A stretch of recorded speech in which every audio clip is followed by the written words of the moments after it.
just started work recently. When in my final years of college, I really didn't know what I was going to do.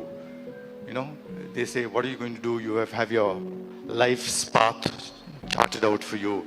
You know what you want to do. You must decide what you want to do when you're going. Things like that. And I really didn't know. Although I was in engineering college, I didn't really know what I was going to do. And that was a bit of a problem, because when you don't have any sort of motive, goal, milestones that, you know, when I do this, I'm going to work towards this end objective. I'm going to study to do this. I'm going to do that. And I'm going to get this job and, you know, all that. When you don't have all those things lined up, then you're not really considered as part of the run-of-the-mill people who have definite objectives. And people tend to look at you as being a failure, which I was actually called a failure. And I considered that my greatest honor. So my neighbor called me, he referred to me as a failure in life. So whenever anybody asks me, what are you doing? I say, I'm nothing, I'm a failure in life. But anyway, that's apart from the thing. So, but I knew God was looking after me. I'll give you one example. When I was coming back from college, I studied in Tumkur. And I was coming back from college, we used to take a bus and come back. It was a 1.5-hour journey in those days. So I jumped into a bus and I saw this guy selling cucumber. So we bought cucumber, me and another classmate. He started eating the cucumber and I put my wallet down. I assumed it went into my pocket, but it didn't. And then we saw an express bus at the side. So I jumped out of this bus and jumped into the express bus. And when I got into the bus, I didn't have my wallet with me. And anyway, this friend of mine paid for me. And I said, oh gosh, everything is gone, license, all these, you know, whatever we had in those days, money and things like that. But an hour and a half later, when I came back at Majestic, we were talking and this guy said, I only had my bike keys with me in my other pocket, so I could come back home at least. But we saw this, my friend said, oh, that bus has come back. Do you want to go and check if your wallet is there? So we stopped the bus and we asked everybody who got out of the bus, did any of you find a wallet? None of them said yes. Now this bus has traveled 70 kilometers. I've come on a different bus. When the bus completely emptied out, I got in. I looked under the seats, nothing. I went to the seat I was sitting and I see my wallet on the bus. So it's traveled 70 kilometers on another bus. So I knew God was actually kind of looking after my interests, even though I was a bit of a moron and, you know, careless and all that. He was in charge and he was looking after these small things, what you consider small. Even your wallet coming on another bus, 70 kilometers. It doesn't happen to everybody, but God showed that he was looking after me there, every step of the way. So as Shiji said, from someone like that who didn't really know what he's doing in life, I still don't know what I'm doing in life because I follow God's leading. And when toward my final year, just about a week before my final exams, engineering, my dad passed away. So technically, I'm not even a graduate. Okay, I didn't do those few exams. So, okay, that apart. Okay, then I got distracted. A lot of other things happened, and I had to assume responsibility for things in the family and dealing with matters after Dad passed away. So I never went back to college. So, but when God leads, and when He takes the foolish things of this world, the foolish people of this world, to confound the wisdom of the wise, that is, I'm a living testimony of that. Okay, because I have the qualifications of being a fool. I'm not passing out, not pursuing my education, not doing things that everybody, the run-of-the-mill people would be doing. People who are, I would say, who are dedicated, serious things, they'd all do these things. They'd study, they'd do all sorts of things. They'd make sure they did everything in their power to do whatever they could to be, you know, what they've, make their life worth something. And I was the exact opposite. So I took up a job. I was good at computer programming, so I took up a job in a factory nearby, and that guy who employed me, and he said, you know, go and, so I did some payroll software and all this thing. And this company was processing food, vegetable processing. And I looked at their machines and I said, why do you all have such huge machines in this factory? And they said, that's all there is to it. These are the machines that we use. So I said, I can design a machine for you that is small and will do the same job. I didn't even know what it was, but I designed a machine and they took it. And that was the launch of a career of making those machines. So I made about 10 machines and it made me financially stable. And I found that God had given me a gift of creativity. I didn't even know what it was at that time. It was not defined. But I found that I had made this machine and it was working and a company was buying it. And then other companies bought it and software again was happening. So God was using someone who was not technically qualified in the world, did not follow the systems and the norms that are available to everybody else. And I was actually making inroads into an industry that I was not really qualified to do. But I was setting a standard without knowing it. So those machines became the benchmark for that particular industry. And then I got bored and I went on to other things. So one day I was sitting in another church, Emmanuel Methodist Church in Indranagar, and there was a lady who was talking about how expensive and difficult it is for the blind to have a Bible. And what Shiji mentioned, it's not just a trunk, it's actually a room the size of, if you have to translate the Bible into Braille and have a Braille printout. So one is they can't afford that. And in the UK, it was so expensive that the Bible Society had decided they can't print Braille Bibles anymore, shifted to India. And so they were talking about that.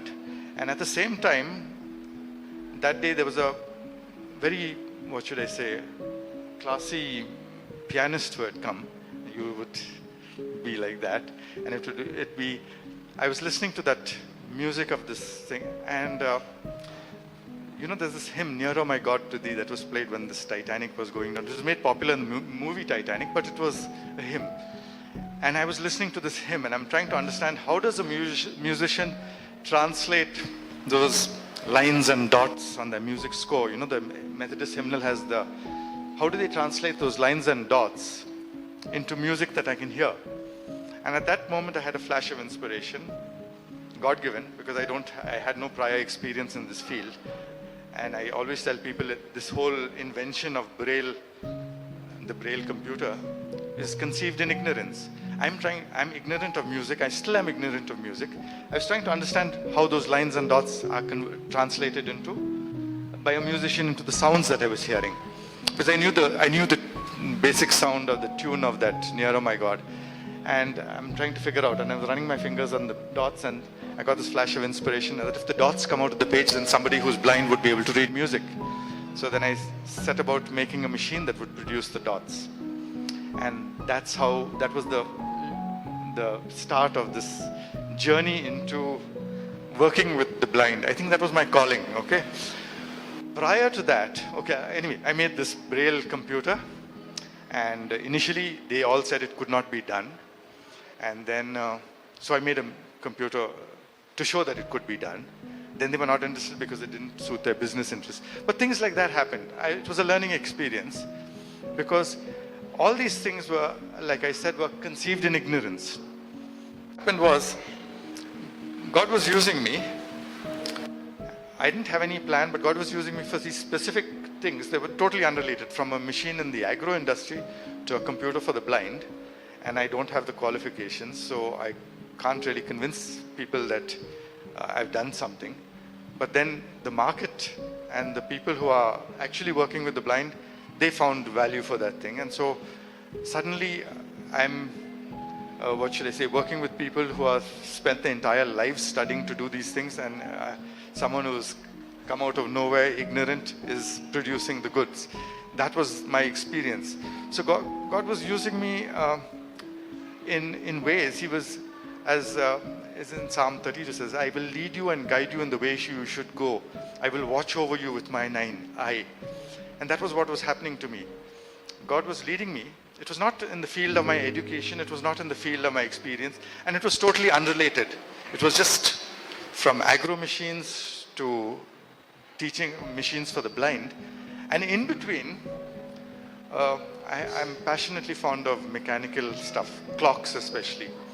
So I saw a competition where I used to study about all these clocks and watches and restore them, all these, not these modern ones, but the old ones. And I saw a competition by a Swiss company for the best mechanical horological invention. And so I designed what's known as a perpetual calendar. It's if those of you, anyone has a mechanical watch?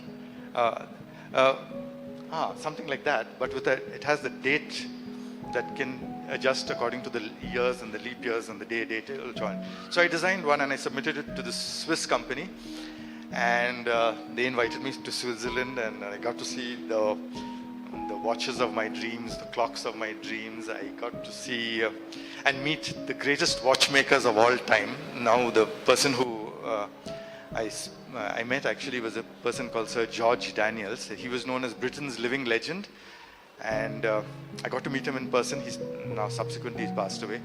But God gives you these desires of your heart when you don't actually focus on the desire as such.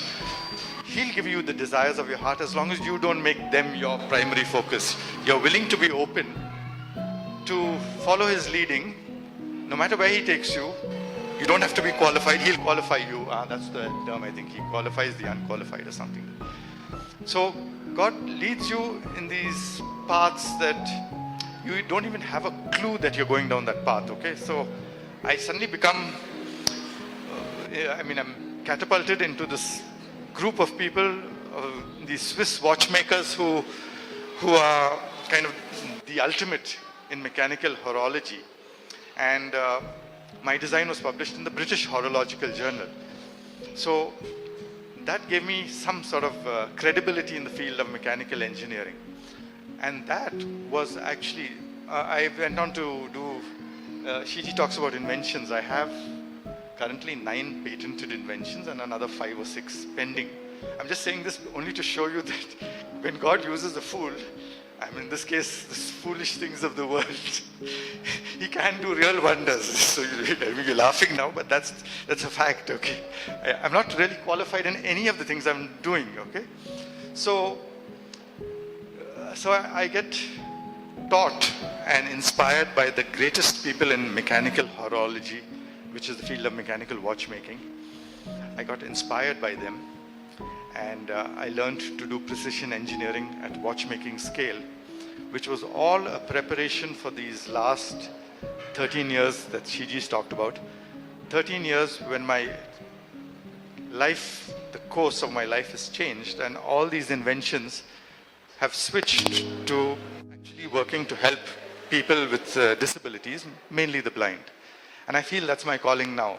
I'm open to change, because God God is not boring that way.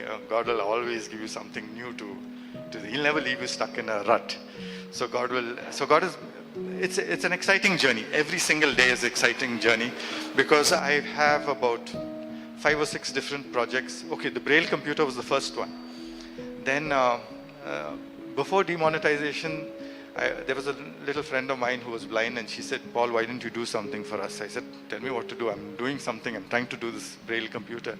She said, "No." I said, "Have you got something in mind?" She said, "Make us something to identify currency notes."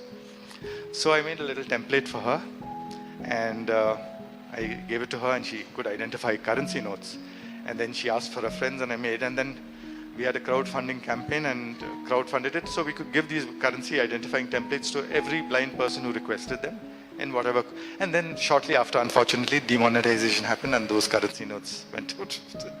So, but the thing is, that was one thing. So then it started with there were a lot of these things. Okay, then Braille computer. There have been about 6 or 7 different variations of this Braille computer and different things. Then the currency identifying template. And most recently, 3 years ago, what Shiji was talking about is that the blind have a very big problem being imparted any form of technical education, because it's very difficult to teach maths to someone who's blind. One is you can't, just basic things like putting numbers in columns is very difficult because they don't have any way to actually feel the columns, to where the decimal comes and things like that. So it starts with maths. Then geometry becomes even more difficult because to adapt the existing geometry tools is a pain. It's a real nightmare. They give up geometry almost before they start because to align a protractor, even though they put markings on the protractors, to align the center point of a protractor and the zero with the baseline, all those things are huge problems. So a few years ago, 3 years ago actually, I was walking with another blind friend of mine. They can't even draw on paper, tactile lines. So this friend of mine who's blind was walking with me, and I was walking her back to her hostel, and she said, "Can you do something for me?" I said, "Why?" I said, "Tell me what's on your wish list. How can I help?" So she said, "I want to be able to draw." I said, "But you have some plastic and all, you can draw on some plastics, and they draw in reverse and it mirrors and all that." So she said, "No, I don't. I want to be able to draw on paper." So I can't take credit for anything I've done, but God inspires. So God inspired me to make a little tool, which I call the roulette, which allows someone who's blind to be able to draw tactile lines on any paper, ordinary paper. So that was the first step. And I gave it to her, and she was very happy, and she said, "I can draw." And then after this, and use ordinary paper. So that's something that none of these, it was not available to most blind kids. Something as common as drawing lines on blind. You can draw it in a slate, but even that's in a mirror image. So then I made this tool, and she was very happy. And someone from the Institute Xavier Resource Center for Visually Challenged, who defined the curriculum, as Shiji was saying, for the blind, they said it's very difficult, we can't teach thing, and they did 2 years study and found that there are limitations, and that's why everybody gives up on teaching maths and geometry to the blind kids. So what happened was, the lady who was in charge, she said, "You've done this drawing equipment, now you just make the geometry kit." I said, "I can't just churn out a geometry kit. How do you? I don't even know that. I'm technically a failure." No, you have to do it. That's all there is to it. We've studied for 2 years, do it. Now, this is as ridiculous as it is. You can't invent something because somebody tells you to invent something, You can't just invent like that. These people, I have a respect for them. And God has never been, what should I say? God has always been faithful, always faithful. And so God inspired. And so I designed this geometry kit in the last 1 year during this COVID time. And when I gave it to them, they did a study, they approved of it. So the drawing tool and the geometry kit, and they said, "Okay, now that you finish the kit, we'll design the curriculum based on the kit." So now there will be a curriculum based on the kit. So when God uses the foolish things of this world, He really confounds the wisdom of the wise. So that is the little bit of encouragement I wanted to give you today, and I hope that it'll light that little spark in each one of you to do things. You don't have to see. Sometimes you feel like you're a failure, and that you can't do things, and you can never match up to someone else. The beauty of it is the God we serve doesn't want us to match up to anybody else. We are unique the way He's created us. And He can use us. If He can use someone like me, He can use anybody. And none of the things I've done are related to the previous thing, from agro machine to computer programming to electronic braille to micro machining. Everything is different. And to working with the blind, which is the ultimate. I never dreamt I would be working with the blind, okay? I never knew a single blind person. I used to avoid them. I used to walk across the road. When I saw them, I felt so uncomfortable. And that was just 12 years ago. No, 14 years ago. No, 1 year after I met, before I was. And then, so how do you deal with this problem of feeling awkward about meeting someone who's blind, So that was a big problem. And then God catapults me into a situation where someone on the internet said, I'm sorry, I'm using a little bad language, I'm quoting exactly as it was quoted. A fellow from the UK, a scientist, says there's a bugger from Bangalore who's done it. So, and done it means he's made a braille display that is working. a multi-line refreshable braille display. So it turned out when they did wanted to find out who this bugger from Bangalore is, it turned out to be me. So they sent someone to meet me to find out what braille computer was, what I was working on, and they were very happy. And the lady who sent the person to meet me was actually the highest profile blind lady, I would say, in the world. Oprah Winfrey. And she was listed as Oprah Winfrey's 10 most inspiring women. Her name is Sabriya Tenbakan. So Sabriya sends to meet me. I said, who's the Sabriya who wants to meet me? He said, you look on the net. If you all can look later. Sabriye is her name. And I said, when I read about her, I said, I'll go to the ends of the world to meet her. And I met her. And talking to her, I didn't even realize she was blind for a long time. I keep forgetting that she was blind. And my meeting with her and those 3 or 4 days that I spent over there on that campus completely took away that awkwardness and problem I had facing a blind person. I suddenly began to be totally comfortable and relaxed with them. And it was really kind of liberating. And that's the way God works. He just takes you, uses you wherever. You don't have to be qualified. He'll qualify you to do whatever He's called you to do. As long as He's called you to do it, He'll qualify you to do the job. And He'll make provision for you. But there's one little, I'll close with this, a little bit of caution I'd like to give you.